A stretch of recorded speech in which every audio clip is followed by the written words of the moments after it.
This is the Art of Darkness podcast with Kevin Kautzman. And Abby Lucas. We're a couple of very online writers interested in the dark side of creativity. This show is about art and the people who make it, what it costs them, and what it takes to bring something unique and impactful into the world. On each episode, we examine the life and work of an artist you might think you know. Don't worry, they're all safely dead. We aren't. Find us online at artofdarkpod.com, and please support the show through Patreon or Substack. You get extra stuff. Thank you.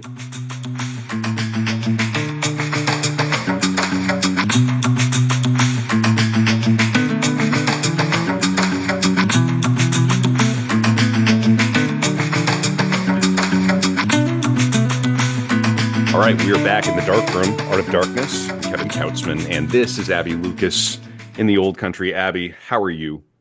I am doing very well, thank you. How are you? Okay, yeah, I'm doing great.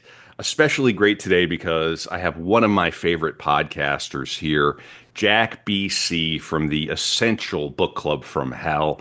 Personally, I consider it like a companion pod to Art of Darkness. I'm a huge fan. I was just telling Jack in the green room here before we started recording. I'm an ultra. I've listened to pretty much every minute these guys have recorded. I'm probably the worst for it. It'll probably add to my time in purgatory.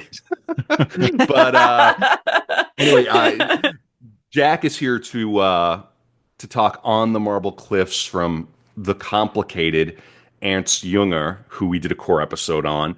But Jack, first, I just want to welcome you in. I consider you a repeat offender on Art of Darkness because we covered your novel Tower in the book club that we do for our patrons. So come on in. How are you? I'm good. I'm up bright and early in Australia. 'Cause coordinating between time zones is always a blast. Oh, Thanks very yeah. much for having me on again. Of course.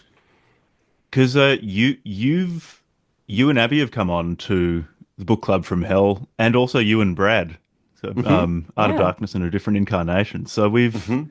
we've had a lot of crossovers. There are a lot of similarities between the podcasts. I'm constantly impressed by apart from anything else, just the physical stamina you have for recording the absolute monster episodes that you regularly put out, and the research that goes into them too. I mean, for Book Club from Hell, we'll just read a strange book and talk about it, whereas you go into full biography and everything. So I'm very, very impressed. I'm very pleased to be on. Oh yeah, it's great to have you. I mean, these dark rooms are, more low effort, and so they're almost like a little bit of a treat for us to do, and especially when we get to talk to somebody that where we are sort of simpatico. So this is really good, and we will talk Ernst Jünger here today, and On the Marble Cliffs. I think we'll read a little bit of it.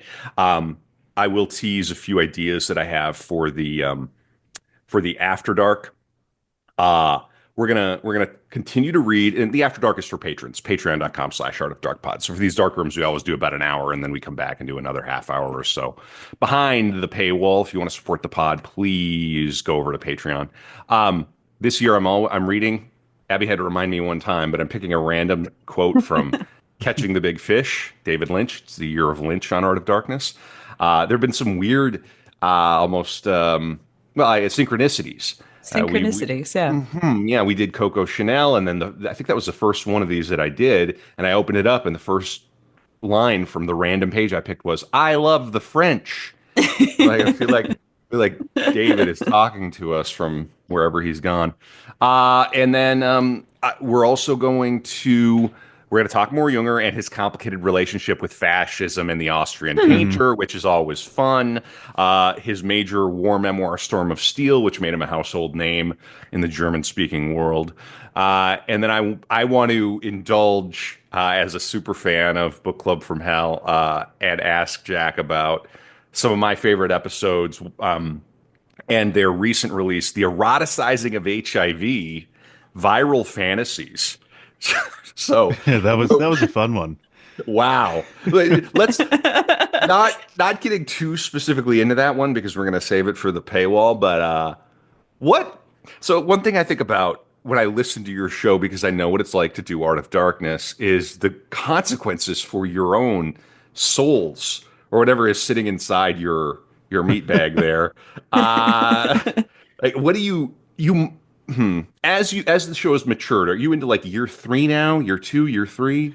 Year three now. Yeah, yeah, third year. Okay, I promise this will get to a question.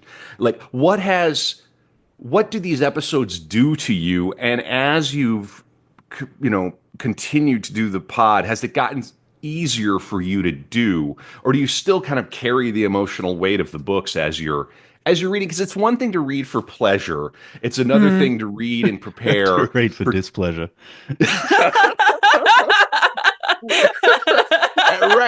Right, and to and to read for displeasure, but also to read to do a little song and dance number, which is what we do in the podcast world, right? It really depends on the book, and it depends on how you program the books. Fairly early on, we I think this was, first 10 episodes or so, we basically thought, oh, what's the most taboo thing around at the moment? Hmm. Probably, white nationalism or race science or mass shooters or something. So we were just reading those one after the other, just trying to put out episodes on those things. And that was pretty bad. Like that started really getting to both of us. hmm If you space it out, it's not as bad, but we've basically just stopped doing things like that because hmm Right. we just can't handle it anymore. right. And we're doing more books that are very, very strange, but also interesting. So I recently recorded an episode on Sex and Character by Otto Weininger with Nina Power Mm. at her Oh, suggestion, which is sort of a Platonic or Kantian justification for why you can't trust women, and why women don't have souls and actually Oh. not Mm. only are immoral, but just have no correspondence to morality because they can't understand it. Hmm. But at the same time, it's a young man writing through his own dark night of the soul and sheer terror at sex and women. So Mm. it's a bizarre book, but it's also fascinating enough that it's in some strange way or a perverse way enjoyable to get through. So I think that's how we've dealt with the problem of the books beginning to get to us. Mm. All right. When is that episode coming out? Be out on the Patreon when I get around to uploading it, so that'll All right. probably be this evening Australian time or tomorrow morning. Well, there goes my evening. Great. That sounds like a lot of fun. And we will talk more about some different episodes, some other episodes Mm, that bug on the chasing. yeah, bug chasing on the After Dark. So stay tuned. Get on the Patreon. And support the book club from hell too. All right, so Jack, when we ask people to come on this, into the dark room, it's always in sort of context, right? So in this case, Ernst Jünger and a brief bio. I mean, I'll come up to that. I mean, we all go back and listen to the core episode if you really want the in-depth deep dive, the great work that Brad did on that. But how did On the Marble Cliffs first come into your orbit, Jack? And what about Jünger appeals to you? And you're a novelist yourself, of course. Tower. Mm. Hmm. So I'll preface all this by saying basically my knowledge of Junger's biography is also from the Art of Darkness episode. Fantastic episode. I think it's Junger's stereoscopic vision or Hmm. Yep, something that's like that's the that. one. Yeah. Highly recommend it. Probably don't need to tell people already listening to listen to it, but it is excellent. I first came across Junger because someone told us to read Storm of Steel for the podcast. right. And they basically phrased it as he was this German guy who just loved fighting in the First World War. And so we thought, right, it sort of sounds like All Quiet on the Western Front, but the reverse. Not Um, mopey. Kind Not of. mopey. Yeah. And so we read it. It was quite different to what I thought it would be from what that description made it sound like. Because while it's different from, and I think ultimately less interesting than Junger's later works, it retains particularly his glassiness and his ambivalence particularly Mm. towards the material world that characterizes basically all his work. It's not a pro-war novel necessarily, but it's not anti-war. It's just very, very ambivalent. very ambivalent descriptions of getting shelled into oblivion at the Hmm. Somme, Mm. which was interesting enough that I looked into other works of his and found out that he became more mystical as he got older, and both more mystical and continued to demonstrate a real lack of regard for his own safety. And that's how I heard about On the Marble Cliffs, the very, very thinly veiled anti-fascist, or maybe more broadly anti-authoritarian novel he published in 1939 when he was in the Hmm. Wehrmacht, Yeah. which is a bold thing to do. Hmm. Yeah, no doubt. And It's highly, well, it's highly allegorical as well. And yeah. this is a follow-on that I wanted to ask, which is what happened to allegory? It feels like in contemporary literature, Mm. allegory has been banished. It's been ghettoed into YA and genre fiction. Uh, I can't think of a recent, I mean, maybe I'm missing something. Um, but that sort of higher style, that folkloric style seems to be, I guess, passe now, or maybe we just can't do it. What is wrong with people, Jack, is what I'm asking. I mean, in some ways, I might not be the person to ask because while I read actually quite a lot of contemporary literature, it's almost exclusively self-published or independently published books from like From weirdo weirdos. internet friends. Um, and I don't know how representative that sample is of Hmm. literature more broadly. I expect it's not, but my idea of contemporary lit is pretty warped. Like I tend to feel pretty excited about it. Mm, But more broadly, I think there's a sort of naivety you need to enter into for allegory to really mm, hit. There's a kind of flatness to the characters and places that I think people are very self-consciously afraid of coming across as naive themselves or hmm, a kind of sucker, which makes them not write hmm. allegory in an interesting way, or more broadly, just not write interestingly, full stop, if they're too self-conscious. Mhm. That's my first guess. Hmm. Well, let me just give a real brief reiteration of Ernst Jünger's life, and then I'll bring us sort of closer to On the Marble Cliffs. So he was born in 1895 in Heidelberg. He fought with distinction in World War One, wounded many, many times. He was awarded a French award pour le mérite. They nailed it. He wrote Storm of Steel in 1920, a diary-like account of trench warfare, famous for its stoic and even aesthetic embrace of battle. That made him a household name. The painter was a fan. I think the painter even famously said, "Leave Jünger alone," and Jünger Mhm. would Hmm. butt against the party. Um, and He studied zoology and botany after the war, like the narrator of On the Marble Cliffs.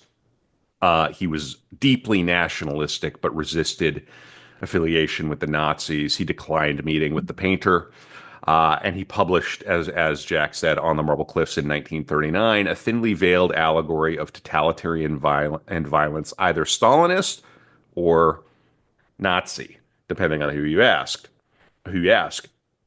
You know, and this is a question I had too. So let me bring Jack in here. Junger said that On the Marble Cliffs was a shoe that fit many feet. Mm. And so, is this artistic cowardice, right? Or what is he doing? I mean, Orwell similar. Solzhenitsyn. Hmm. Solzhenitsyn was more on that. He was pointing directly at something. Orwell too was Yeah. pointing directly at. So what do you make of this? Junger sort of was he covering his bases, saying this. I mean, allegory can be good for that because it's sort of like, was it this guy? Was it that guy? Yeah. What do you think? It's pretty hard to say because while it is allegory, it's pretty blunt Mm, in many respects. I mean, no, they're not calling. Are we allowed to?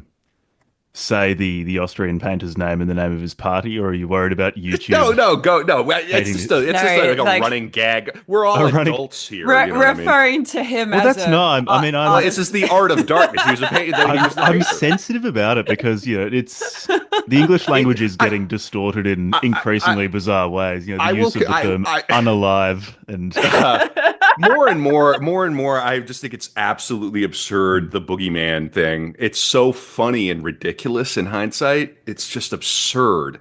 But in any case, yeah, no, we're adults. yeah. You can say Anyway, whatever you so want. Yeah.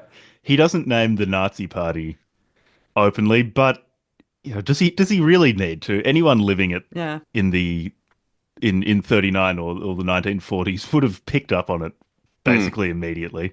sure. Um, and he also, I don't have privileged access to his subjectivity, but he seemed kind of unconcerned with his own personal safety a lot of the time. Hmm, Um, maybe I'm lionizing him a bit too much, but I think the vagueness is probably more so it's more generally applicable to particularly mass totalitarian movements, which he seems throughout his career to be very, very suspicious of. hmm, Mm. The so the democratic aspect of these movements was what consistently seemed to really, really bother him as well. hmm, And I think he wanted to take aim at all of those, not just the nationalist socialist variety. hmm. Yeah. Because there are certain characters in this that just seem to be based on, say, Goering or Hmm, Goebbels, and like very, very thinly veiled caricatures. right. Yeah. And I mean, the 20th century was a century of totalitarianism. Mm, And the way that right now our pressing topics are things like AI, technology. I mean, we're still living in the wake of all that. Um, in many ways, this is still the 20th century. I don't think we've escaped the gravity well of that century. We're still trying mm, to figure out what this mm. century is going to be about, and that's Mm. what artists need to do. Here's a quote from Jünger, just randomly. Pain is the element of transition between two states of the soul. Banger. Uh, so getting back to you, Jack, Junger, he seems like a big contradiction. He seems to have. I mean, didn't he do acid With with the guy Hoffman. who with Hoffman? I mean, incredible. So you've got this guy who survived the trenches in World War I, became a household name as a writer, continued to be a soldier. He's kind of like a larger than life figure, and a warrior poet. So in many ways Yeah. he sort of, how to say this, he sits in stark contrast to the cartoonish depiction of the mid-century German people in a lot of Mm, ways. A German man who was not an automaton, not a follower per se, and a larger than life figure, and a very very deep soul. So do you have anything to say about that? And maybe as a question, like how small and self-effacing artists are expected to be now, contra a larger than life figure like Ernst Jünger. yeah, contra someone who fought in two world wars, got shot. I don't know how many times he got shot. Won the Goethe Prize. Hmm. I think he has a bunch of insects named after him. The highest Wow. honor. Collecting entomological specimens in the trenches in 1917. Hmm. Yeah, Junger is, I think, the best way I can describe him. He's like a hard right-wing hippie There you are. Yeah. because Hmm. he was fascinated by new experiences. Hence why he just took LSD with its inventor to see what it was Hmm. like. He has a whole book on drugs. He was more than happy to partake if he felt that it would be an interesting new experience. And then he seems to be he's aggressively German in that he views the world through the lens of that the distinction between a world of becoming, this changeable temporal world of the senses and the world of being, this atemporal, unchanging fountainhead of all existence. And he got into this in his mid to later career in things like The Forest Passage or Oymasville. He was obsessed with ways to produce the experience or experiences that approach the world of being and to create symbols to lead others towards it, which I think speaks to his fascination with new forms of experience and then where those might lead. I'm not sure if it completely resolves the seeming contradictions in what he's doing, but so much of his unusual, seemingly odd behavior is, I think, because he unironically was trying to orient himself towards an atemporal world of being. I just think he's the most German person to have existed. For better and worse, no doubt. Yeah. Abby, I want to bring you in a little bit. Uh-huh. Is this your first exposure to Ernst Jünger? And what do you make It of the novel?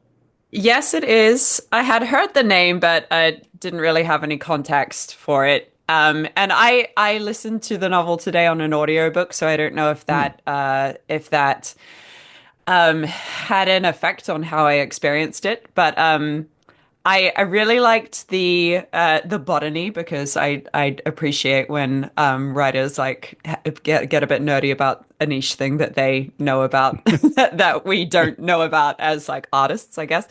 Um, but and I can intellectually see why it's an important piece of work, not just for the time, but for like nowadays, say. Hmm. Hmm. But I don't know. I didn't really connect with it, and I think it's because of that like glassy ambivalence that you were Mm. talking about earlier, Jack. And there was one point when I was listening to it that I was like that I did have this like instinctual reaction of this is a bit cowardice. Hmm. Um, Hmm. yeah. Sure, sure. Yeah, I'll confess that I find it a bit of a slog to get through. I don't Mm. know if it's the translation. I feel like it would be. But you had the translators on the show one time, did Yeah, you no, not? no, no, and I'm not, and I'm not. No, I'm Yeah, not. I I'm wouldn't. not. Yeah, I'm just Yeah, yeah, yeah. mentioning because There it is my was yeah. No, interesting. I'm not lambasting, or Mm, attacking the translators, but just there's always something lost in translation, yeah. always.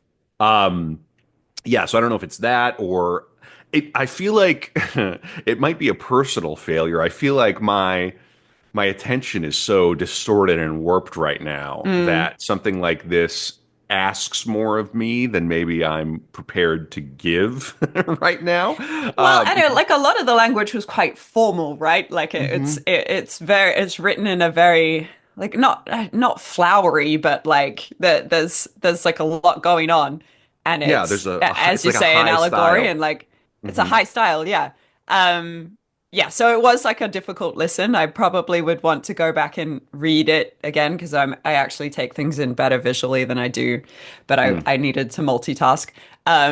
So yeah, but I think the because of the ambivalence, I was a little, it left me feeling a bit cold. Mm. Yeah, yeah, I'll agree a little bit with that. Yeah, I felt it maybe something a little similar. Like, what are we really getting at here? Come out and say it. Mm. And on that Actually, note, I agree yeah, go entirely with ahead. those Mm. things, and Hmm. it's actually what I really like about Junger, the ambivalence, the glassiness, and Mm. like in basically all Junger's novels, either just nothing happens or nothing happens for Right. 95% of it, and then something happens at the end. Which when someone says they just do not like it, all I can say is, yeah, fair enough. That's completely reasonable. There's something about it that consistently really attracts me. Hmm. Yeah, great. Jack, would you be willing to read maybe from the beginning of On the Marble Cliffs, just to give people who don't know it a flavor for it? Maybe the first two or three paragraphs. Yeah. You all know the fierce melancholy that overcomes us at the memory of happy times, how irrevocably these have fled, and how we find ourselves separated from them by something even more pitiless than vast distances. In the afterglow, too, these images appear even more enticing. We think of them as we do of a dead lover's body, buried deep in the ground, now appearing before us like a mirage, and we tremble at its greater, more spiritual splendor. Again and again, in our parched dreams, we grope for every detail, every lineament of the past, and we feel we have not been allotted our full share of life and love, yet no amount of regret can bring back what we have lost. Oh, if only this emotion could serve as a lesson for every moment of happiness we do enjoy. And the memory of our years under sun and moon becomes sweeter still when fear has put an abrupt end to them. Only then do we recognize how fortunate we humans are to live from day to day in our small communities, under peaceful roofs, engaged in pleasant conversation, and with affectionate greetings morning and night. Alas, we always recognize too late that these simple things offered us a cornucopia of riches. Do you like me to continue? No, no, that's great. Very rich. And it is. Mm. There Yeah. is a lot going on there. And here I knew hearing it aloud too would it feels like a book you almost want to read aloud. Um so Abby, maybe I need to go and listen to the audiobook. Yeah, we'll swap. Different ways of knowing, I think. Yeah, it's remarkable. Here's from the introduction from friends of the pod, the translators. Mm. Um, some people live more history than others. Born in Heidelberg in 1895, the German literary giant Ernst Jünger survived a stint in the French Foreign Legion, the rise of the Third Reich, 2 world wars, 14 flesh wounds, just a flesh wound, the death of his son, executed by the SS, the Mm. partition of Germany, the reunification. He lived to be 102. The reunification before his death at the remarkable age of 102. Perhaps no historical rupture had a greater influence on his thinking, however, than the rise of industrialized warfare across both world wars. A soldier as much as a writer, Junger memorably declared in his diaries in 1943 that ancient chivalry is dead, wars are waged by technicians. Articulating the consequences of this transformation became the central obsession of his work. Jack, what do you make of that as a core theme of his work? And maybe how do we now, as artists, you're a novelist yourself, Tower, great. We covered it in the book club. Go and get a copy of Tower. How do we wrestle with similar themes? It seems like we're still wrestling with it. We're using technology right now to communicate, but we know at Mm. all times that something is lost in the human. Mm. Even as we do this and make friends over the internet. I'm just talking to my friends on the computer. Yeah, it's a theme of his work basically throughout his whole career. A number of his most interesting novels, like The Glass Bees quite directly addresses the effect of technology on people and how it systematizes behavior and sort of flattens everyone and standardizes everyone. In terms of how we how we are meant to confront it, I really don't know. I mean, I'm not sure if we're even in a position to step outside it anymore and really meaningfully address it.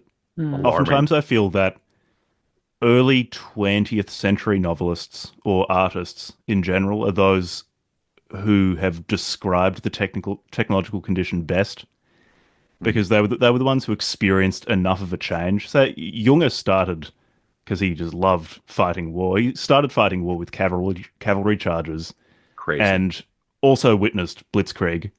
Right. Mm. So he And the he bombs.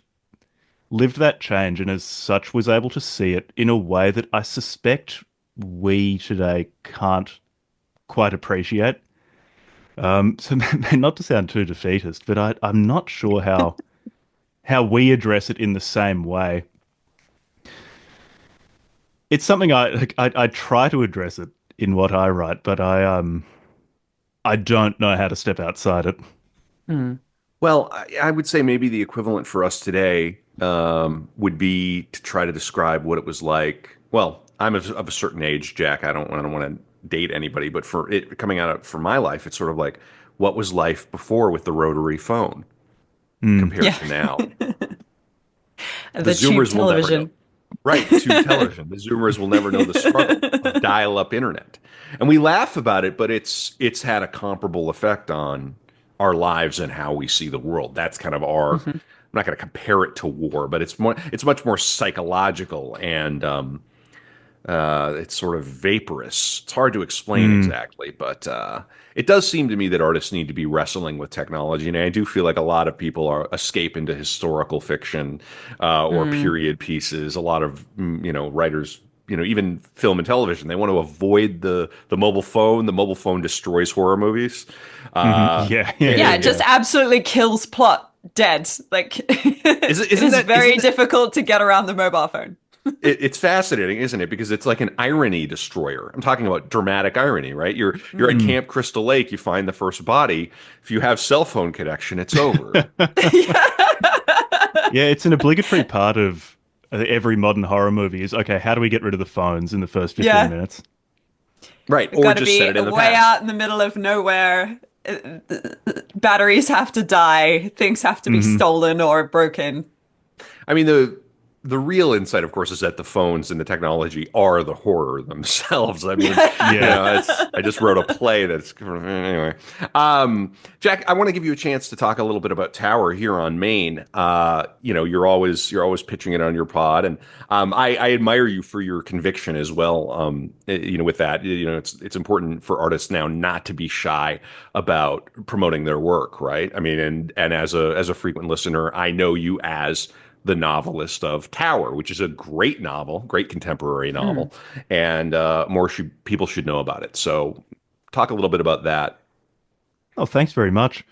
So, Tower is it's a science fiction novel that deals mostly with technology and the effect of technology on us.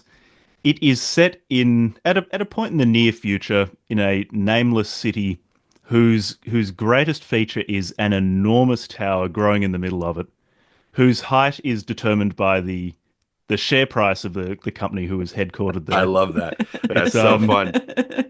it's a it's a I'm sure someone might have I don't know, a very specific technical problem with me describing it as surrealist, but I think it's more or less surrealist science fiction. Mm. There are talking briefcases and hats as named Mhm. characters.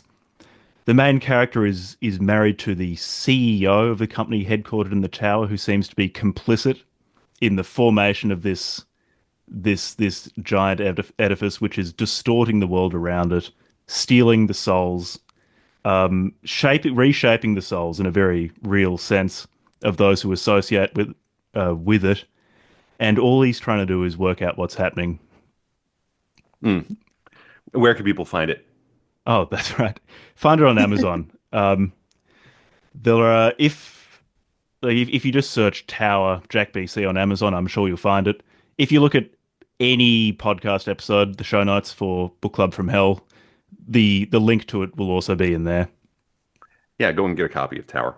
Getting back to On the Marble Cliffs, right? So there's a major character in this novella, the Mm. head forester, and he's often read as a Mm. cipher for Goering or Stalin or the other guy, or even modernity itself. We have the cliffs, which are, and this I find very fascinating. As like a Herman Hesse fan, super fan myself, Hesse definitely lived on the Marble Cliffs, and it's this. The cliffs seem to symbolize intellectual remove, right? Hmm. We're the podcasting class. We talk about things. We don't do things, right? We don't get down off them. The No, cliff of uh, marble. that's right. Yeah, it's cultural memory. It's a higher viewpoint, right?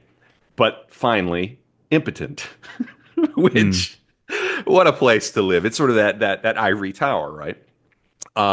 And the violence in the novel seems to be it doesn't just seem to be physical. It seems to be there's like a violence of the soul happening, a Mm. metaphysical violence happening, the destruction of meaning, tradition, etc.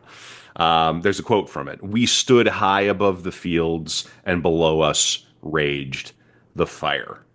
So Mm. getting back to you, Jack, can any of these things we do, art, beauty, podcasting, botany, poetry, are any of these things actually good about against real barbarism and in its modern technological guise, right? Or barbarism, writ large. I think one problem we have now. You talk about the word barbarism. You think about this, primitive ancient times. There's very much modern contemporary barbarism happening now. What good is the intellect and aesthetics and any of this stuff against it? Is there anything we can do? What do you think? I think maybe one thing that is, I don't know if it is, it's probably possible, just very hard. One thing that artists probably can do against modern barbarism, which is, I think, the sort of the technicization of everything, making everything into an apparent utility function, describing everything in that way and using that to justify Hmm.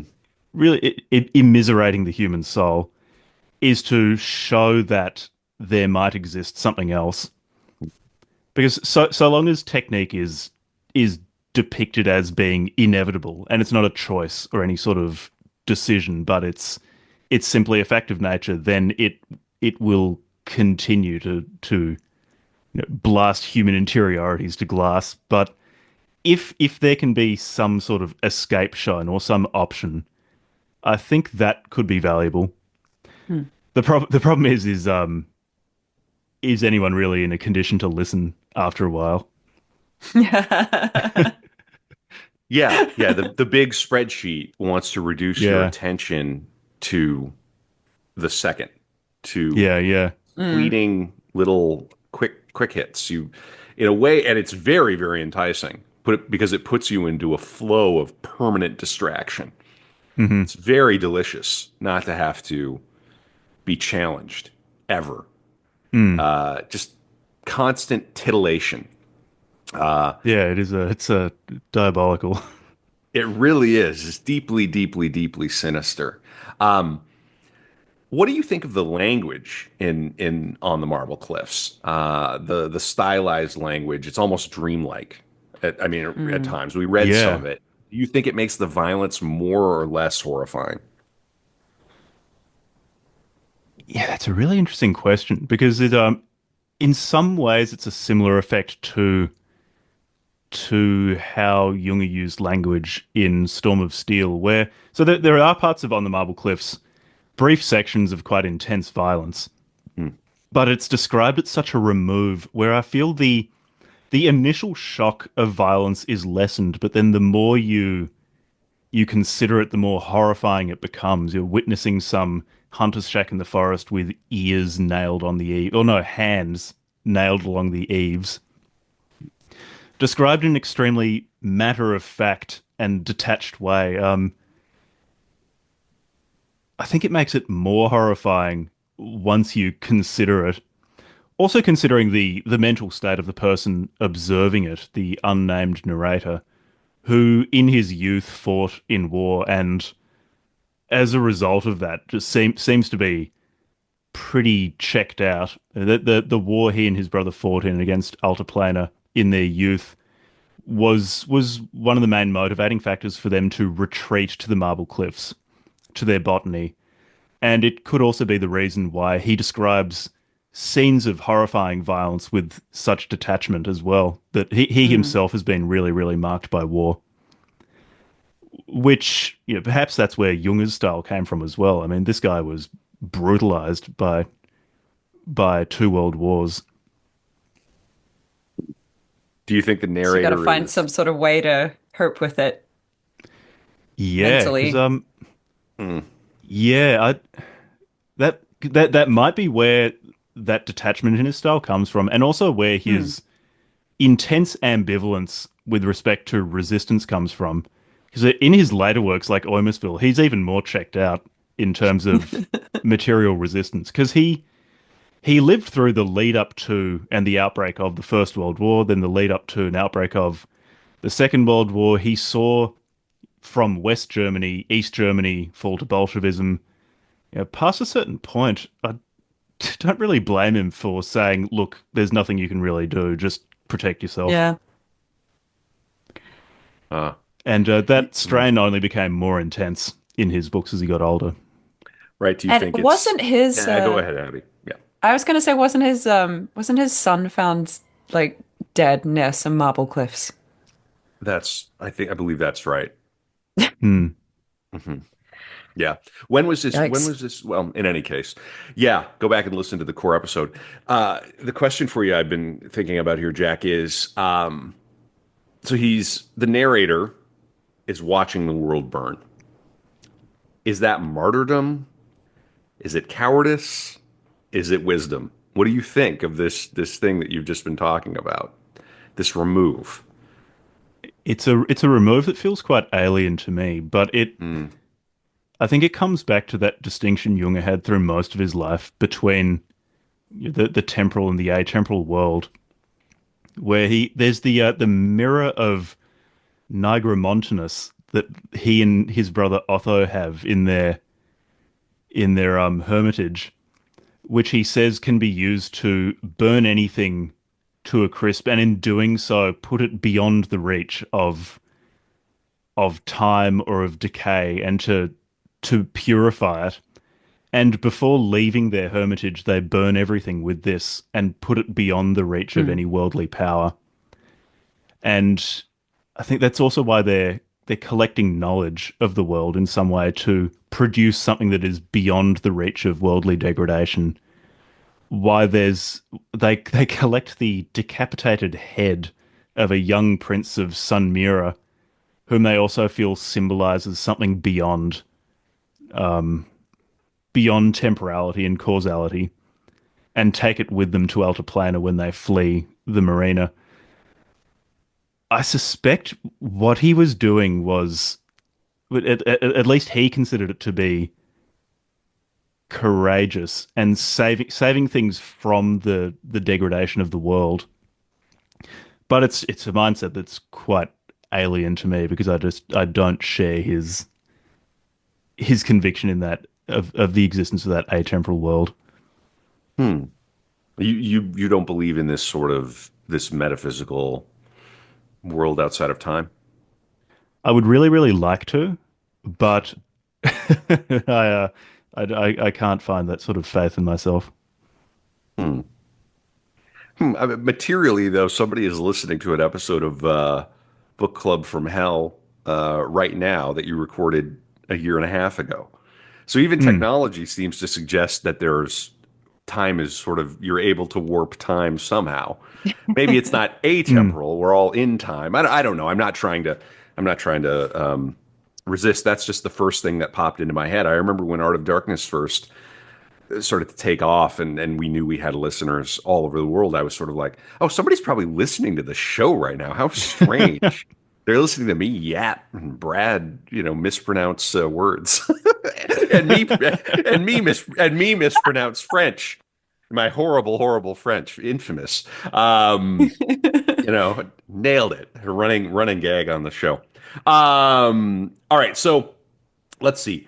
I did look this up. His son died in 1944, and his son did die near the cliffs of, and again, here I go, my Italian, Carrare, in northern Italy during World War II. And these marble cliffs eerily echo the imagery of Junger's novel, allegorical novel.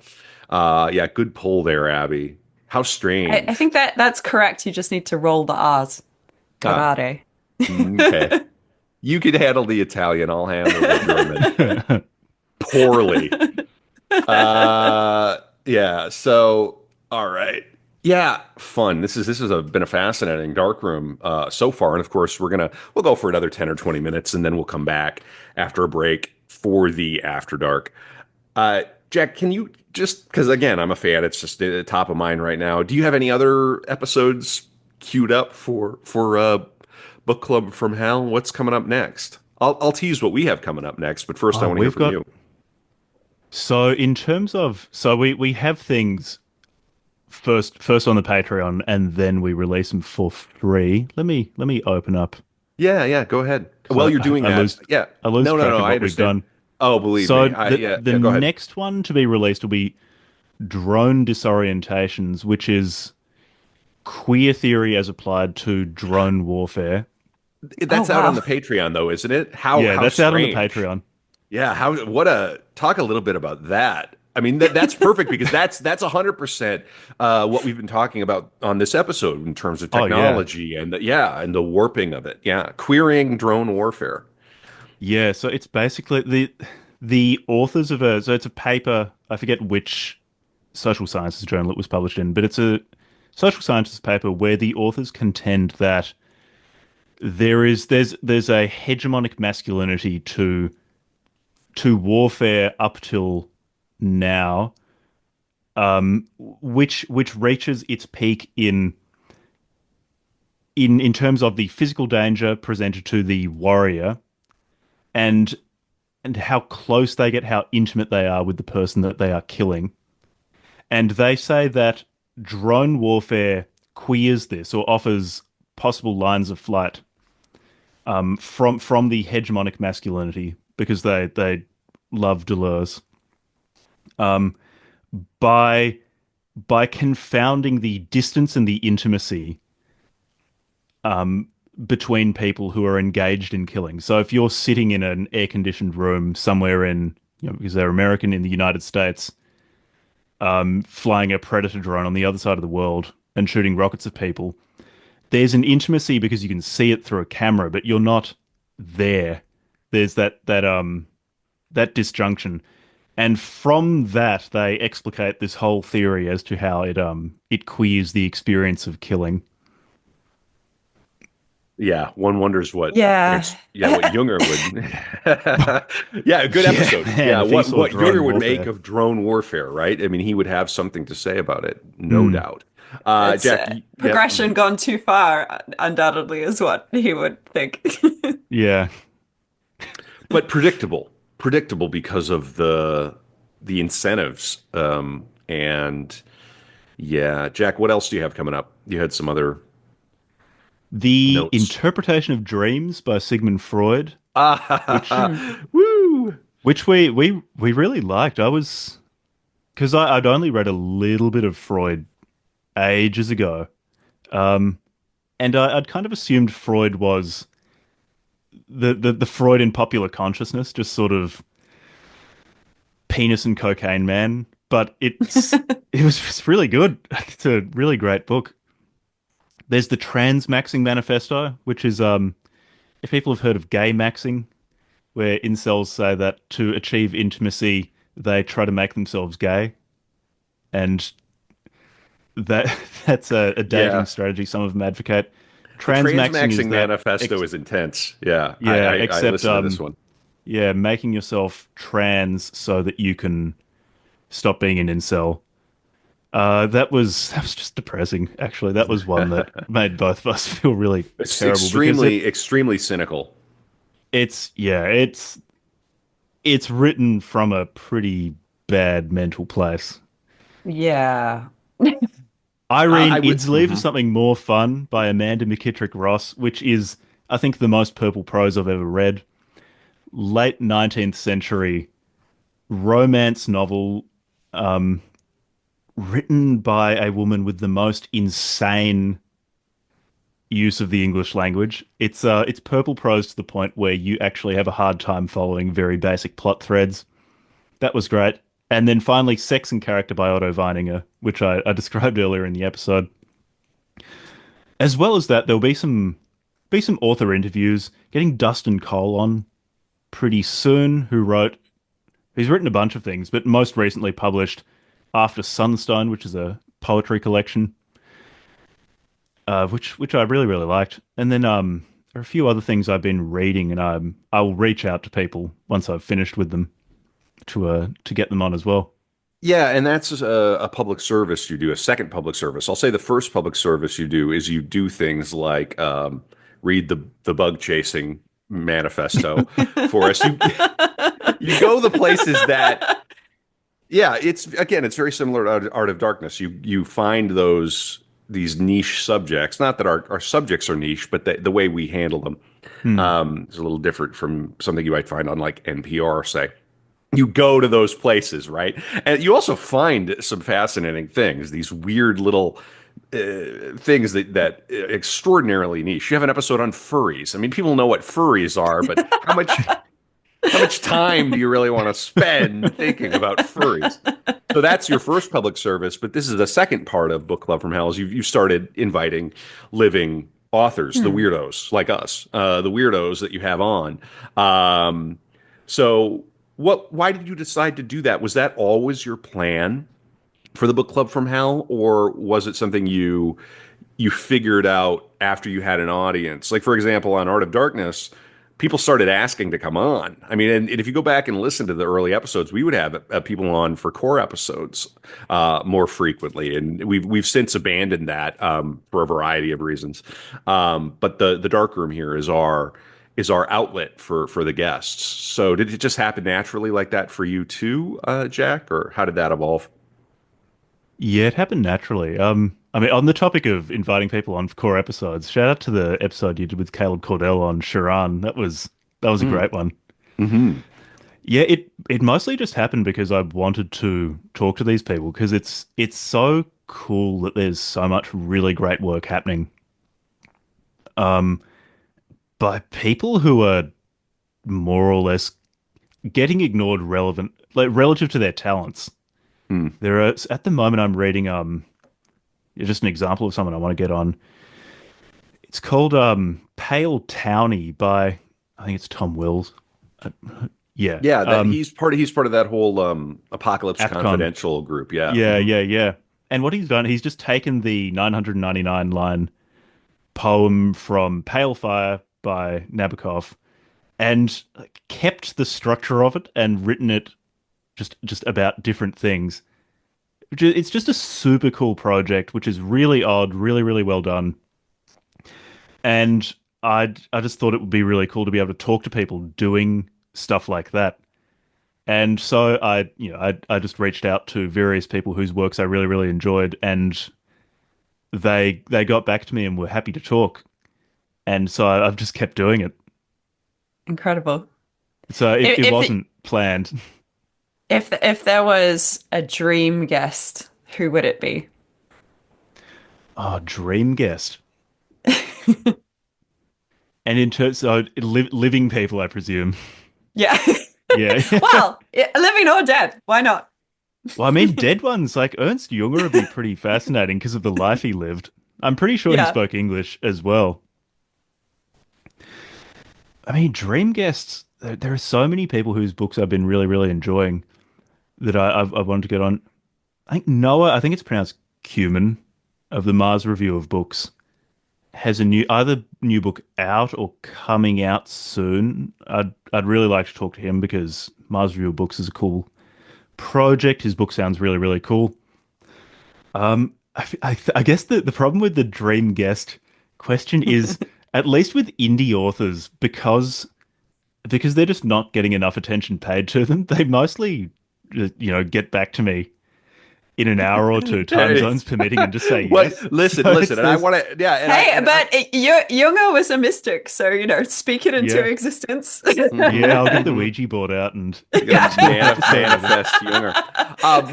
What about Michelle Wallbeck?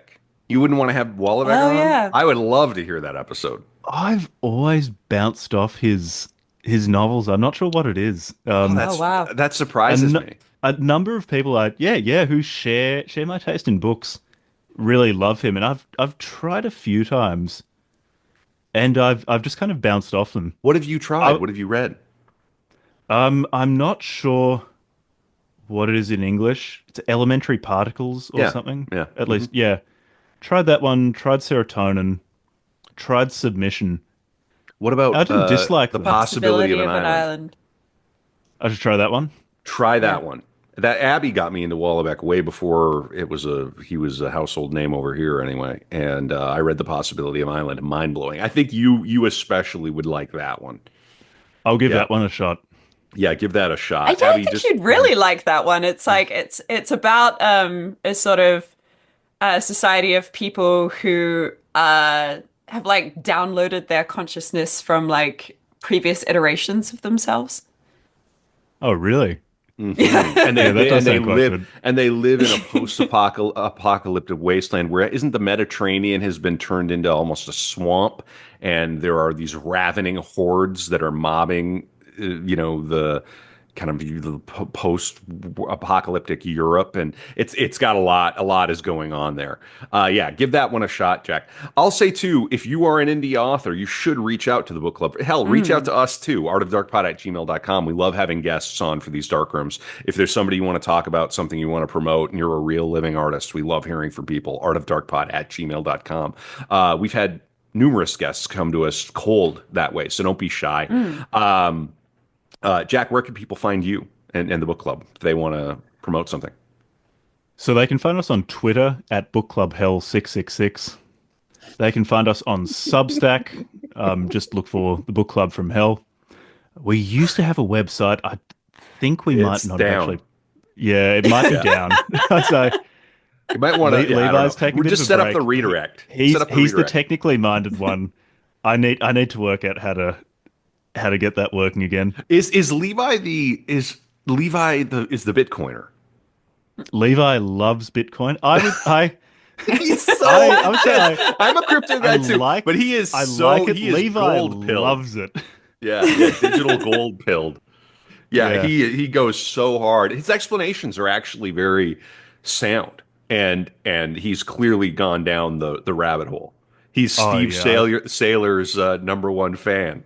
He Or absolutely is. I've had numerous one-sided conversations with him where I've been the recipient of just wide-eyed evangelism of the Bitcoin absolutely. gospel. Yeah. Yes. Speaking of your book club from heaven, which is what you politely call the episodes where you have the weirdos on, it does move copies. I bought a copy of the Echolalia review Oh, that was and so good.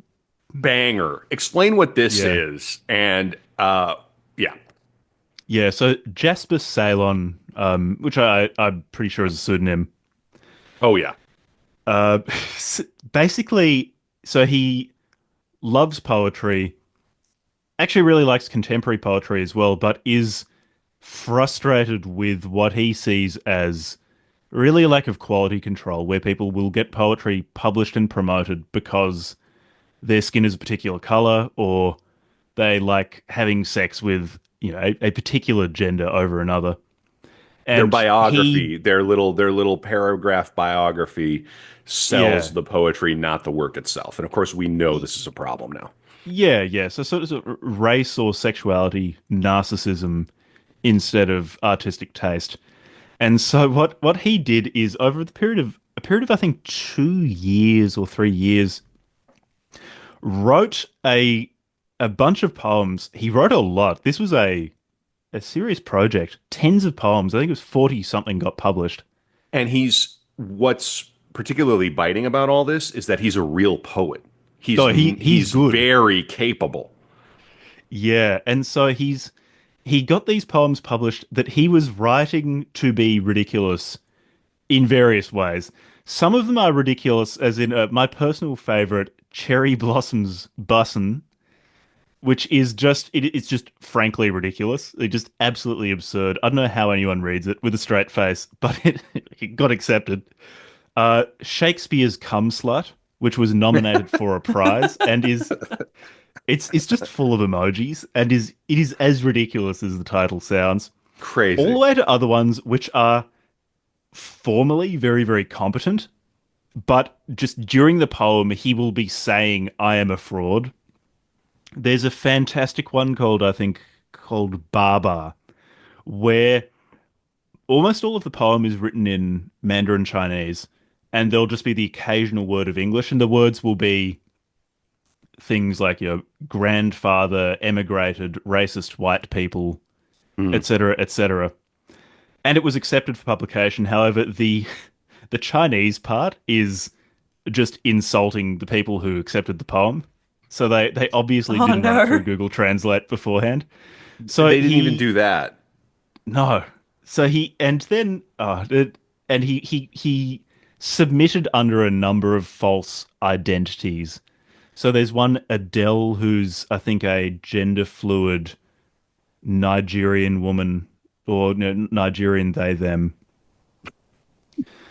Then there's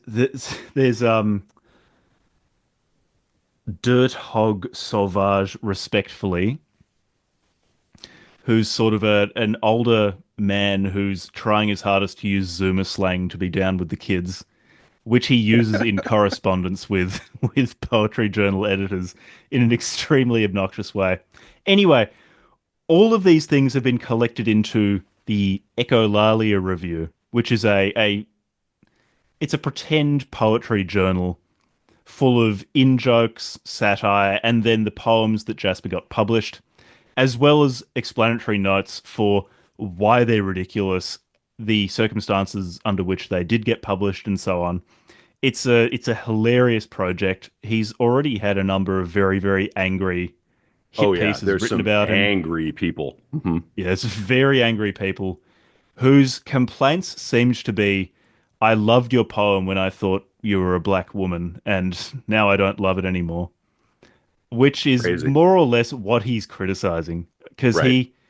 the reason it really works is because it's not from a place of just wanting to humiliate people. He obviously really cares about poetry and is very frustrated about it being, to his mind, artistically stuck at the moment. Hmm. Yeah, and legitimately, he has to do this under a pseudonym. People will get Yeah.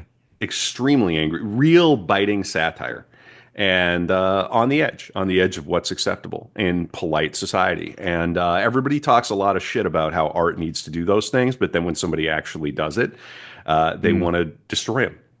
So what do we do Yeah. with that in contemporary life? Um, Go out and buy a copy of the Echolalia Review is what you should do about that. I'm gonna read my favorite one from this, and then we'll end on a little bit of Jünger, and then we'll take a break and come back for the After Dark. This one cracked me up. It's called Decolonizing a Stray. You ready? Yeah. Kitty cat, darling, explore your new home. Take great unfettered strides. Get uppity. I won't stop you. No more donated food. No more scratchy cotton blankets to catch broken rest on. You've been emancipated. It only cost $49. You came with a free tote bag and treats for the easing process. Still wearing your tag? It claims you as French. Shimao. You don't look French. Never trust a slave name. Your gloss black fur is earth drawn onyx or gunmetal to them. They write superstitions about you, broken mirror, steps under a ladder type shit. What's 7 years of bad luck in your language? Can't say? Did you have yours stolen too? Your meows are sibilant and curled as if formed at the front of the mouth. They instead want to emerge from the diaphragm, collect forgotten phenomes on the way out. Reclaim your syllables, friend. How about a new name? One with an X in it or an emoji? It's hard to read with a straight face. Self determination is just that, a linguistic unyoking. Let's try. Blink if you hear one you like. That one? Good choice. Right. The food. I'll spare you the I ams in season chicken pellets. Tonight, Meowca Max. Meowca Max. You eat beef suya and lentils with me. Tonight we feast as the free. The Meowcom X line. That's why I wanted to read that. How did they not see that that's somebody taking the piss? How do they not see that?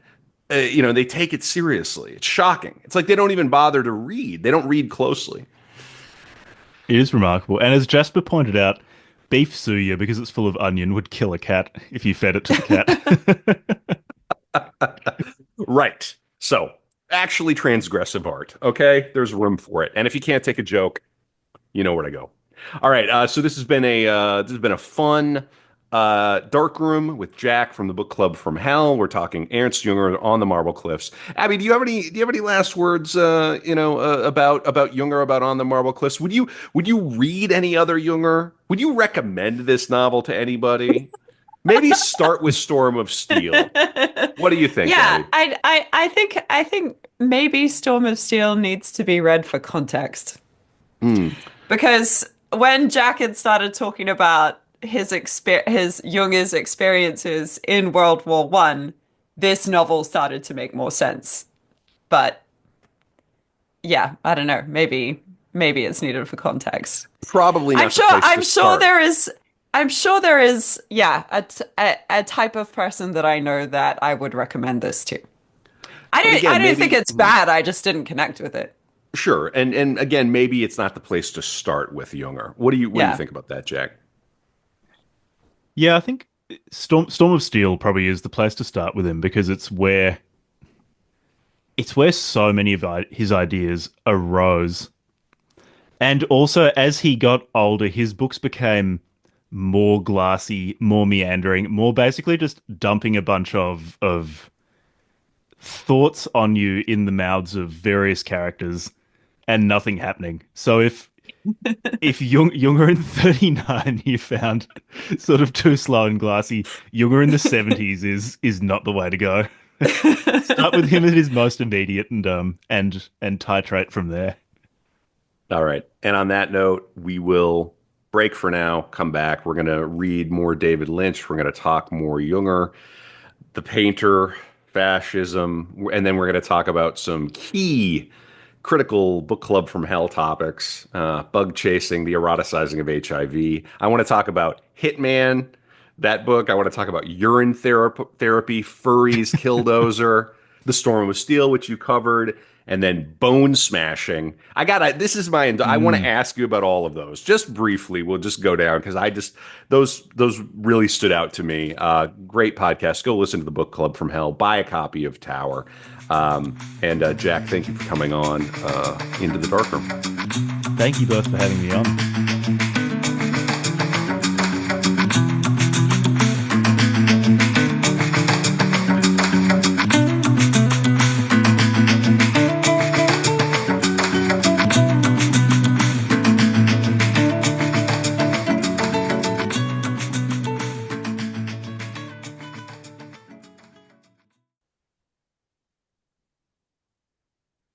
You're on mute, Kevin. You're on mute.